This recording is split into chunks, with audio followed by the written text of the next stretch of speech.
Friends ఇవన్నీ కూడా project దగ్గర ఉన్న పొలాలు అన్నట్టు మీరు చూడొచ్చు. ఇప్పుడు కనిపిస్తుంది కదా ప్రాజెక్ట్ కట్ట, అది ప్రాజెక్ట్ కట్ట కాదు, అది సపోర్టింగ్ కట్ట అన్నట్టు. దాని తర్వాత మనకు ప్రాజెక్ట్ కట్ట అనేది స్టార్ట్ అవుతుంది.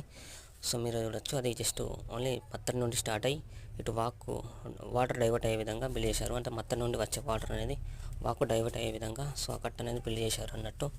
సో మీరు చూడొచ్చు లొకేషన్ అనేది ఏ విధంగా ఉందో. ఫ్రెండ్స్ మత్తడి అంటే మనకు సాధారణంగా మనకు ప్రాజెక్ట్స్ అంటే ఇవన్నీ విలేజ్ ప్రాజెక్ట్స్ ఫ్రెండ్స్. సో మీరు మల్లన్న సాగర్, కాళేశ్వరం లాంటి ప్రాజెక్ట్స్తోని కంపేర్ చేసుకోకండి. వాటికి వచ్చేసి గేట్స్ ఉంటాయి, వీటికి వచ్చేసి మత్తడి అనేది ఉంటుంది. మత్తడి అనేది వన్ ఆఫ్ ద అవుట్పుట్గా ఉంటుంది ప్రాజెక్టుకు. అంటే వాటర్ లెవెల్ రీచ్ అయినప్పుడు మత్తడి నుండి వాటర్ అనేది అవుట్ అవ్వడం జరుగుతుంది. ఇంకో వేవ్ వచ్చేసి మన కాలువ ద్వారా పొలాలకు డైవర్ట్ అవ్వడం జరుగుతుంది. సో ఈ విధంగా అనేది దీని ప్లానింగ్ అనేది ఉంటుంది. సో ఇక్కడ మీరు చూడొచ్చు, ఇవన్నీ కూడా సో ప్రాజెక్టు దగ్గర ఉన్న భూములు అన్నట్టు, ఇవన్నీ కూడా పొలాలు అన్నట్టు. సో ఇటు వచ్చేసి మనకు మత్తడి అయితే ఉంటుంది. సో మత్తడి చూపిస్తాను చూడండి.